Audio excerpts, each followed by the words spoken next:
So when we go back to look at the building arrows, the build process, I think, is probably the critical part of it whenever we talk about building arrows, right? Making sure you're building them correctly.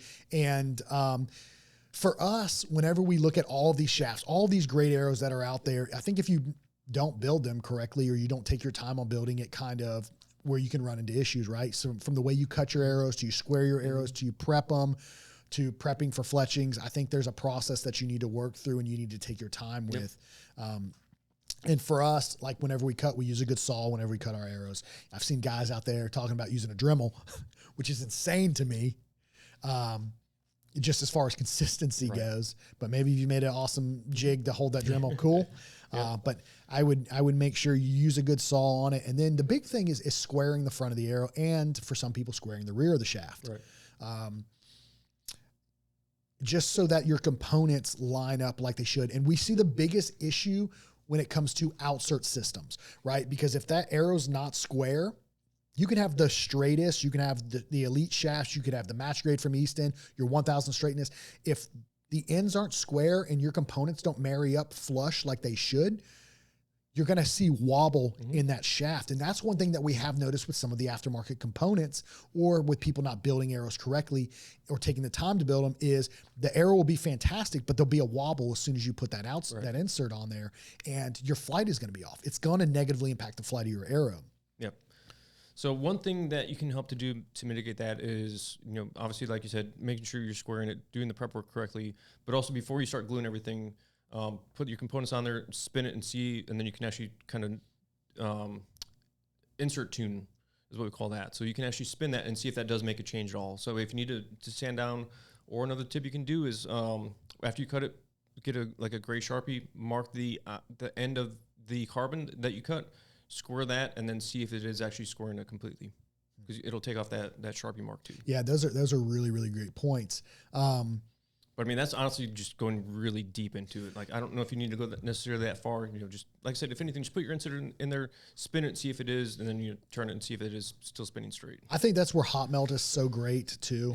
Whenever it comes to test building, right? And that's what a lot of people do with a new arrow is they test build, and that's where hot melt is critical.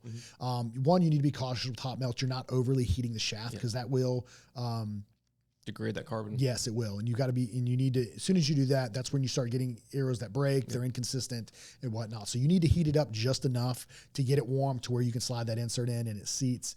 But yeah, just taking your time with the build process, from the way you cut it to the way you square it to where you prep it and then spin it. And we do see the biggest issue is with your outsert systems. So you just need to take your time whenever you're building those and making sure that everything is flush and marries up well.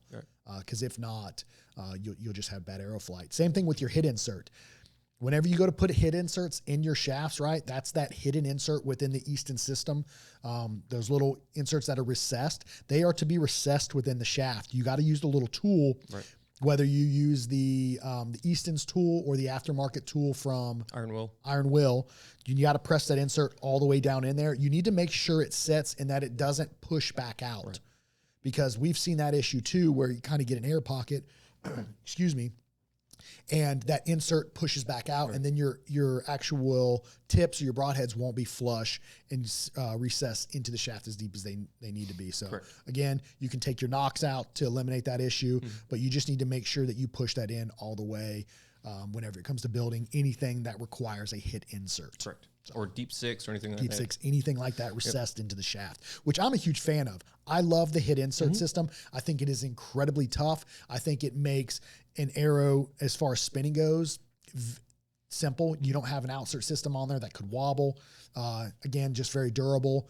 And paired with the collar on the Easton arrows now, it's a bulletproof system, I think, when it comes to building an arrow. Just very, very tough. And speaking of the hit, Easton now is no longer offering the brass for the hit insert as stainless steel. Yeah, that's a new upgrade. And we talked to them about that, and they said, I mean, they were able to do it with stainless. Stainless is a harder. It's going to be less likely to strip out, to have any kind of issues. So they went and upgraded from brass to stainless. Still same concept. It's a 50 to 75 break off insert system, so you can run 50 or 75 grains.